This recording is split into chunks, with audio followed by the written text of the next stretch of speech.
Vamos lá, gente, vamos resolver outra questão, então. Nós vamos falar agora um pouco sobre o projeto político-pedagógico, que é outro tema presente aí, muito cobrado pela banca, e nós vamos ver um modelo de questão, então, da banca IBFC, ok? Sobre o projeto político-pedagógico, PPP, podemos afirmar que... Então, o que a gente pode afirmar? Vamos ver aqui. Então, nós temos 4 assertivas e nós vamos julgá-las se são verdadeiras ou falsas. É um instrumento que a própria... Bom, isso aqui está demais aqui pelo jeito, né? É um instrumento que a própria organização e a participação da comunidade escolar... Tá meio estranho o texto, não é, gente? Vamos ver. Vejam que já não é a primeira vez que a gente encontra um probleminha na redação da questão, né? Então, as questões, elas são meio, assim, na hora de ser produzidas, elas são um pouco... tem um certo descuido aí, ó. É um instrumento que a própria... Talvez é um instrumento que é próprio da organização e da participação. Bom, tá estranho aqui, então beleza. Já tá um pouco estranho. Vamos analisar as outras, daqui a pouco vem para cá, que eu não estou conseguindo identificar essa questão. A outra diz assim: por meio da sua construção se busca de forma coletiva e democrática a discussão dos problemas da escola e sua solução. Então, por meio da sua construção... se busca de forma coletiva, tá certo, democrática, tá certo, a discussão dos problemas da escola e sua solução. Essa parece que é verdadeira, não é, gente? Verdadeira. Então, não há nenhuma dificuldade aqui, essa questão é verdadeira. E aí, só para falar o seguinte, por meio da sua construção, né, se busca de forma coletiva e democrática. Então, quando a gente fala de PPP hoje...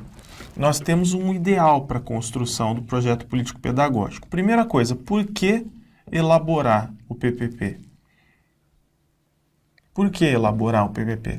Porque a gente precisa transformar a realidade escolar, tá? Fazer com que a escola seja melhor, cada vez melhor. E para isso, é extremamente importante que sejam definidas as metas, os objetivos. É preciso identificar onde nós estamos, traçar um caminho, um processo durante para alcançarmos aquilo que se busca, né? Ou seja, alcançarmos a escola que queremos ter, os objetivos, o futuro. Então, nesse processo aqui do porquê elaborar, então, para alcançar a escola que queremos. Agora, para alcançar a escola que queremos, qual é a primeira coisa importante? A intenção. Então, eu tenho que ter um sonho de todos, eu tenho que ter a intenção, eu tenho que ter desejo, vontade de participar, de transformar a realidade educacional. E a partir disso, nós vamos ter que entender o seguinte: o antes da escola, o durante, que vai ser o processo de elaboração e execução do projeto político-pedagógico, e o depois, que é a visão de futuro, é onde queremos chegar. Tá? Então, o depois é o futuro. Esse futuro aqui é o quê? É um sonho, é aqui que nós temos o sonho.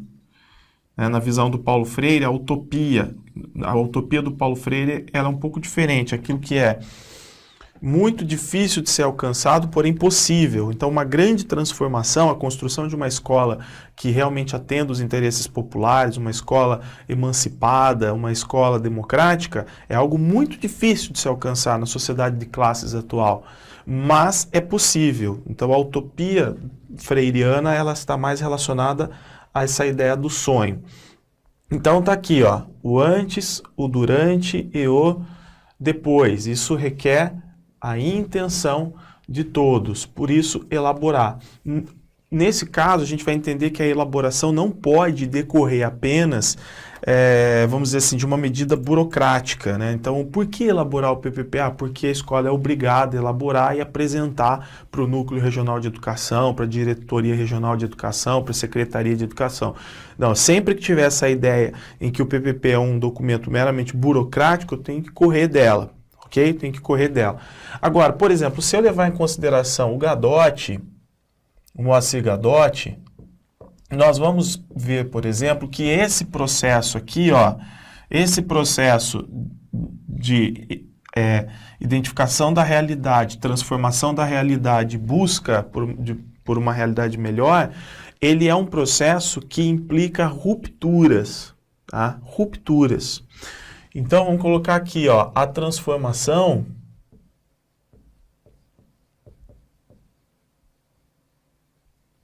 implica ruptura. Ruptura em que sentido? Principalmente do ponto de vista cultural. Normalmente uma escola, quando ela não vai bem, porque a gente tem que entender que uma escola ela é composta por pessoas. Então a organização da escola e a realização das atividades depende 100% de pessoas. Então, se eu tenho, de repente, bons projetos que são trazidos para dentro da escola e que não são produzidos dentro dela, tenho bons projetos, mas que não há a adesão das pessoas que estão dentro da escola, o compromisso e a responsabilidade, esse projeto não vai dar certo. Então, muitas vezes, se uma escola está indo mal, é porque não existe intenção, ou porque não existe responsabilidade de todos, não existe compromisso de todos. E isso ocorre muitas vezes por uma questão cultural, né? Ou as pessoas tendem a, de repente, ter uma visão equivocada do que é necessário para a escola realmente melhorar e se transformar, ou há uma falta de interesse com relação a isso, ou então professores, equipe, até mesmo os pais podem achar que é impossível, que não há como transformar aquela realidade, ele já está determinado ao fracasso. Então, é um problema cultural, nós precisamos eliminar esse problema cultural, nós precisamos romper com essa postura. E vem, então, essa questão da transformação implica ruptura, principalmente com questões culturais, tá? Uma ruptura principalmente cultural, beleza? E uma outra coisa, além disso, uma tomada de decisão e um posicionamento ativo da equipe, posicionamento ativo da equipe. Como que seria esse posicionamento ativo da equipe? A LDB, por exemplo, já garante à escola, à instituição, autonomia para ela realizar, elaborar e executar a proposta pedagógica, elaborar, executar e avaliar. A escola precisa assumir isso. Então, quando que ela assume? A partir de um posicionamento ativo. O posicionamento ativo significa, então, que a escola, a equipe escolar, unida à comunidade, está assumindo a autonomia da escola e vai realizar atividades em prol dessa autonomia. Ou seja, vai elaborar, executar e avaliar a própria proposta pedagógica, ok? Então, essa autonomia aqui é um direito da escola. Só que essa autonomia é relativa. Por que ela é relativa? Porque apesar de nós podermos fazer um diagnóstico da realidade, trazer a partir das discussões os desejos de todos, discutir possibilidades, trazer vamos dizer assim, elaborar metas e objetivos próprios da escola, levantar medidas necessárias, né? Apesar de tudo isso depender da escola, ela não vai poder não observar aquilo que está na lei. Então, essa autonomia é relativa, por quê? Porque é preciso respeitar a legislação educacional vigente. Então, por exemplo, uma parte do projeto político-pedagógico é o planejamento do projeto curricular. O projeto curricular, ele pode ter a cara da escola. Dentro dele eu posso ter uma parte diversificada, mas eu não posso deixar de ter uma base nacional comum.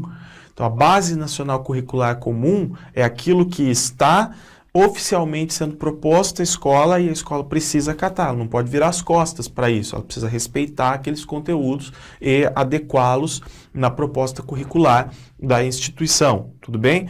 Uma outra coisa que é fundamental e que faz parte, por exemplo, do processo de elaboração e de construção do projeto político-pedagógico é a gestão democrática. Então, não tem como a escola construir o projeto político-pedagógico sem respeitar o princípio da gestão democrática. Por quê? Porque o princípio da gestão democrática está lá, está na lei, né? Então, eu tenho lá no artigo, por exemplo, no 206, é um princípio. Eu tenho no artigo 206 da Constituição Federal, esse princípio, e tenho também no artigo 3º da LDB. Um dos incisos é esse, é o princípio da gestão democrática. Então, não existe hoje, na concepção legal, não existe elaboração de projeto político-pedagógico que desrespeite, que não seja através da gestão democrática. E como que seria isso, né? Então, eu tenho os segmentos, eu tenho, então, representantes dos pais, dos alunos, dos professores, dos funcionários, membro da direção, membro da comunidade, o especialista. Eu tenho esses segmentos participando do processo de elaboração, principalmente dentro do conselho escolar.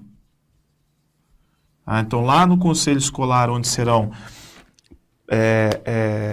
realizados os debates, as reuniões, os trabalhos e tudo mais, com o intuito de produzir a proposta pedagógica, todos os segmentos participam. Então, só colocando aqui, esses segmentos eu tenho professores, eu tenho gestor, eu tenho os pais, eu tenho alunos. Bom, a questão do especialista, né, já que nós falamos, já que eu falei essa palavra, vou colocar aqui como uma observação. O especialista é aquela pessoa que está fora da escola, normalmente, né, ele não está dentro da escola, ele está fora, ele pode ser uma pessoa vinculada a uma instituição de ensino superior, ou à Secretaria de Educação, ou ao Ministério da Educação. Ele é um profissional, é considerado especialista em educação. E esse especialista, ele pode ajudar a escola, as pessoas aqui, no caso, professor, gestor, pais, alunos, ele pode esclarecer pontos importantes, ajudá-los a coletivamente produzir o projeto político-pedagógico de forma consciente e com base na lei, sem fugir dos aspectos legais. O que eu não posso é que o projeto político-pedagógico seja todo produzido por um especialista e levado até a instituição.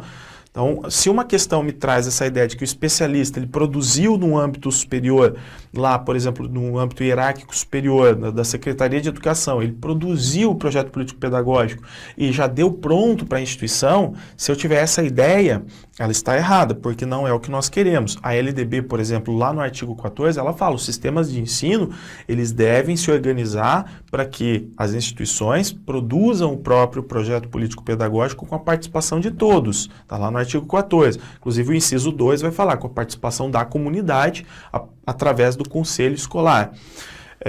Então, esse especialista é bem-vindo enquanto um membro que participa dos trabalhos dentro do conselho escolar, mas ele não deverá produzir sozinho toda a proposta pedagógica e outros planejamentos que são necessários também dentro da instituição, ok?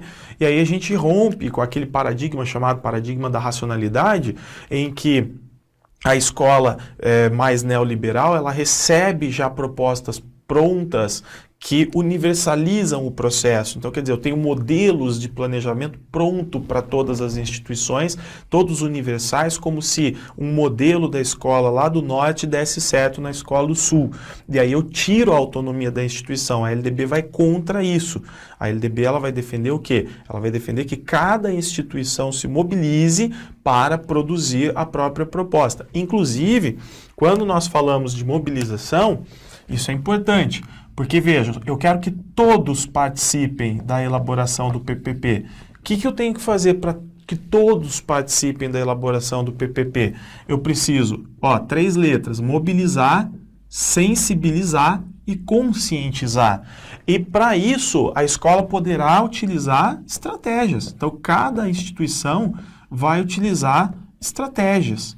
Como que eu vou, por exemplo, convencer os pais de que a importância deles é relevante, de que eles precisam estar presentes no conselho escolar, eu preciso ter representantes dos pais, da comunidade dentro do conselho escolar. Como que eu vou fazer isso? Eu preciso que essas pessoas venham justamente se aderir ao projeto, né? Então, a escola tem que ter essa capacidade de mobilizar, de sensibilizar e de conscientizar para que todos participem, para que os pais, principalmente, a comunidade, esteja aí participando da construção, da elaboração do projeto, tá bom? Então, alguns pontos que eu estou analisando. Não é tudo ainda, mas são já alguns pontos relevantes. Tudo questão de prova. A 3.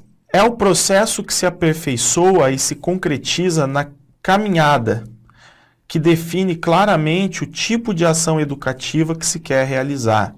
Bom, o projeto político-pedagógico, ele existe justamente porque a escola precisa ter a sua identidade. Então, se ele não existe, a escola não constrói a própria identidade. Então, tudo está no projeto político-pedagógico. Quer ver? Deixa eu apagar isso aqui para continuar algumas anotações.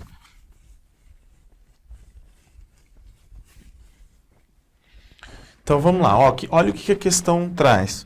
É o processo que se aperfeiçoa e se concretiza. Então qual que é a característica, uma das características do PPP? Uma das características. Ele é processual. Então é algo que vai sendo construído a partir de etapas. E para que essas etapas sejam bem realizadas, para que os procedimentos sejam realizados de forma adequada, é importante que exista, deixa eu só escrever certo aqui, processual. É importante que exista metodologia. E se existe metodologia, quer dizer que ele é produzido de forma consciente, de forma racional. Tá? Então eu tenho organicidade, eu tenho compromisso de todos, eu tenho etapas bem definidas de construção do PPP, quer dizer que ele é produzido de forma sistemática. Então, uma característica dele é isso, ele é processual, ele vai sendo construído. Tá? Só que ele vai sendo construído, ele é elaborado, construído, e depois, no processo de execução, ele vai sendo também executado no decorrer do ano. No decorrer do ano, todos os objetivos, tudo aquilo que está dentro do PPP que caracterizam a identidade da escola, isso vai sendo colocado em prática. Mas é possível, de repente, que haja necessidade de uma ou outra mudança no meio do caminho, e o PPP ele tem que permitir isso, então ele é flexível. Tá? Ele é flexível. Então ele é processual, porque durante o ano todo, ou durante um período de 2 anos, ou de 3 anos, ele vai sendo executado, após ser confeccionado. Então o projeto, depois de consolidado, ele é executado, e ele é flexível porque ele tem que permitir isso. Tá? E quando eu falo de processualidade, de etapas, basicamente eu não vou aqui, por exemplo, fazer não vai dar tempo de a gente fazer uma análise mais profunda disso, por exemplo, com base em Celso Vasconcelos, em Danilo Gandin, etc. Mas, basicamente, nós temos o seguinte, eu tenho uma fase diagnóstica, então uma fase ou uma etapa, que é a etapa do diagnóstico. Eu tenho uma etapa que é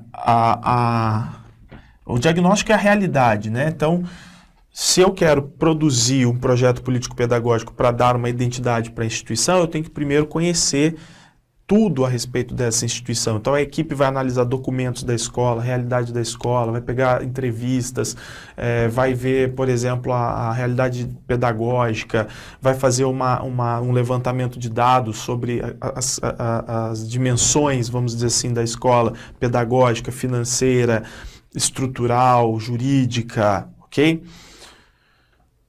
Diagnóstico, ter informações que subsidiam depois as discussões para que a gente possa definir objetivos, metas. Então, definição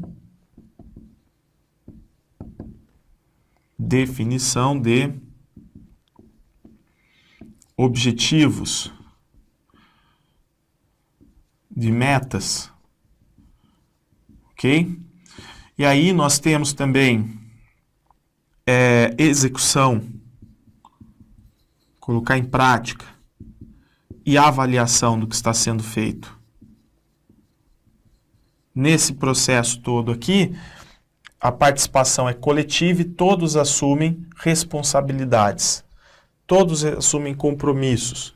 Inclusive, dentro da instituição, a gente pode ter pequenos grupos que assumem compromissos, executam as ações e prestam, de repente, essas informações para um grupo maior que é responsável pela consolidação do projeto, enfim, aí é questão de metodologia. Mas nós temos diagnóstico, definição de objetivos e metas, execução e avaliação do projeto. Sendo que entre a definição de metas e a execução do projeto, eu preciso buscar fundamentos. Eu preciso buscar aqui fundamentos teóricos, doutrinais. Então a escola, por exemplo, se eu falo assim, eu quero me transformar, eu quero que essa escola seja uma escola, né, se eu idealizo essa escola, se eu quero que ela se transforme numa escola X, por exemplo, que ela vá de Y para X, de A para B, o que acontece? Eu não estou seguindo a ordem alfabética, tá, gente, necessariamente. Então, se eu quero que essa escola seja transformada, eu preciso entender, por exemplo, qual a concepção de mundo que eu tenho, qual a concepção de sociedade, qual a concepção de sujeito, de aluno, de educador, de educação. Entenderam? Eu preciso ter essa base teórica, essas concepções muito bem definidas, porque a partir delas eu vou definir qual é a escola que eu quero ter, qual é o papel que eu quero que essa escola cumpra, a função que ela cumpra, e eu quero definir qual é o aluno que nós queremos formar. Então eu preciso de subsídio doutrinal e teórico. Então fica mais ou menos nesse processo aqui, entre definição de objetivos e execução, tá? Mais ou menos nisso. Mas aqui eu não estou colocando nenhum modelo trazido por algum autor específico, tudo bem? Não estou colocando nenhum modelo trazido por autor específico, só comentando de forma geral, então, a respeito dessas características do projeto político-pedagógico. Óbvio que durante as aulas a gente discute outras características, durante as aulas eu falo de várias outras características, mas aqui rapidamente só falando de algumas delas. Vamos lá. Então essa aqui, ó, é o processo que se aperfeiçoa e se concretiza na caminhada, que define claramente o tipo de ação educativa que se quer realizar. Por que define claramente o tipo de ação educativa? Porque a gente já tem objetivos, metas definidos, né? Então, se eu tenho objetivos e metas definidos, então dá para ter já uma ação direcionada. Então, é verdadeiro também. A participação da comunidade escolar na elaboração, implementação e avaliação do PPP não é determinada pela lei. Bom, vamos lá. Essa participação aqui, ela tem que ter, não é? Se ela tem que existir, porque eu falo o quê? Que a gestão tem que ser democrática. Eu já falei para vocês que a gestão democrática é um princípio que está na lei. E a participação da comunidade, principalmente essa participação ocorrendo dentro do conselho escolar, dos conselhos escolares, isso você vai encontrar lá no artigo 14 da LDB, no inciso 2. Tá? Lá no artigo 14, inciso 2, vai haver essa prescrição de que deve haver a participação da comunidade também na elaboração e execução do projeto através dos conselhos escolares. Então, portanto, ela é determinada, sim, pela lei que define o modelo de gestão democrática. Beleza? Então, essa aqui está falsa. Bom, como essa aqui está estranha, eu já reanaliso, eu teria verdadeiro, verdadeiro e falso, poderia ser essa. Verdadeiro, verdadeiro e falso poderia ser essa. Então, eu vou ter que resolver a primeira. Aqui, em termos gerais, está falando que o PPP é um instrumento que a própria... Bom, tá estranho aqui, mas está com cara de que está certa, né? Será que aqui é que apropria a organização e a participação da comunidade escolar? Deve ser isso. Deve ser isso, ou seja, ele está valorizando participação e está valorizando comunidade escolar. Está estranho o texto, eu vou considerar como correto, e a resposta seria A aqui, então, verdadeiro, verdadeiro, verdadeiro e falso. Esse tipo de questão, gente, tem sido muito comum, tá? Questões que têm redações duvidosas. Recentemente nós analisamos outras provas, principalmente provas de prefeituras, em que acabam escolhendo empresas menores, né? E aí essas provas, elas são, não sei se feitas sem revisão, sem um profissional que revisa esses textos, ou feita de forma muito rápida, ou dão um Ctrl+C e Ctrl+V, vá lá saber o que acontece. Acontece que muitas vezes são questões que te comprometem na prova. Você fica ali, você acha que o problema é com você que não está conseguindo entender. Eu, por exemplo, não consegui entender, acredito que ela esteja realmente com um problema. É um instrumento que a organização está estranho mesmo, não é? Então, quando é assim, você tem que já acabou a prova, abriu o prazo do recurso, você vai lá e entra com recurso. Fundamento o recurso, diz que a questão era duvidosa, o texto não trazia coerência e impossibilitou a resolução adequada da alternativa e, portanto, requer-se a anulação dela. Maravilha, gente. Vimos aqui algumas características, algumas informações. Eu trabalhei informações gerais sobre o projeto político-pedagógico. É óbvio que em aulas mais específicas, daí nós vamos falar de dimensões, nós vamos falar de todas as características. Aí eu coloco pareceres de autores, né, vários trechos de autores, citações para a gente ir construindo uma ideia mais global e também com pontos específicos. Aqui é só uma análise geral, algumas informações gerais para a gente perceber como que é cobrado, então, o tema em uma questão da banca que estamos analisando. Beleza? Ficamos por aqui, até a próxima. Um abraço.